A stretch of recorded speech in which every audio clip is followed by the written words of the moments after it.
संसद हो या कोई चुनावी मंच, गृह मंत्री अमित शाह संवेदनशील मुद्दों पर अपनी बेबाक बयानबाजी के लिए हमेशा चर्चा में रहते हैं।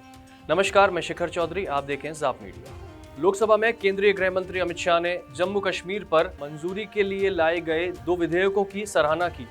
उन्होंने कहा कि ये बिल अन्याय और नजरअंदाजी का शिकार हुए लोगों को उनका अधिकार दिलाने जैसा होगा। इस चर्चा के दौरान गृह मंत्री अमित शाह ने कश्मीर से विस्थापित हुए लोगों के लिए अपनी सहानुभूति भी जताई। गृह मंत्री अमित शाह ने लोकसभा में कहा कि पीओके सारा की सारा हमारा है।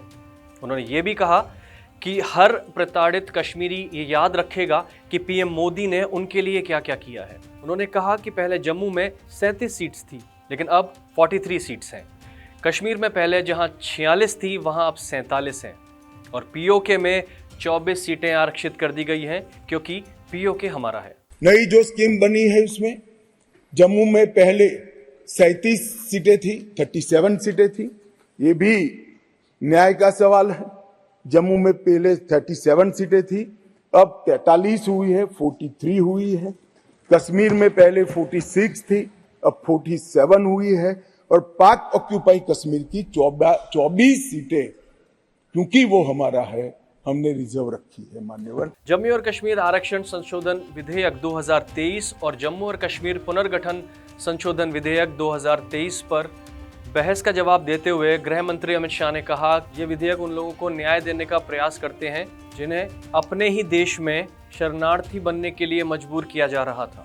लोकसभा में अपनी बात रखते हुए गृह मंत्री अमित शाह ने बताया कि नेहरू के समय में जो गलतियां हुई थी, उनका खामियाजा वर्षों तक कश्मीर को उठाना पड़ा। पहली और सबसे बड़ी गलती तब थी जब हमारी युद्ध में सेना जीत रही थी, लेकिन पंजाब का क्षेत्र आते ही सीज फायर डिक्लेयर कर दिया गया, तो वहीं पीओके ने जन्म लिया। अगर ये सीज फायर 3 दिन बाद होता तो आज शायद पीओके भारत का हिस्सा होता।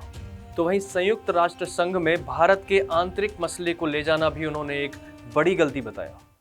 आपके आसन के सामने जिम्मेदारी के साथ कहता हूं कि 2 बड़ी गलतियां जो पंडित जवाहरलाल नेहरू के प्रधानमंत्री काल में हुई, उनके लिए गए निर्णयों से हुई। इसके कारण सालों तक कश्मीर ने सहन करना पड़ा। एक सबसे बड़ी गलती, जब हमारी सेना जीत रही थी, पंजाब का एरिया आते ही सीज फायर कर दिया गया और पाक ऑक्यूपाई कश्मीर का जन्म हुआ। अगर सीज फायर 3 दिन लेट होता तो पाक ऑक्यूपाई कश्मीर आज भारत का हिस्सा।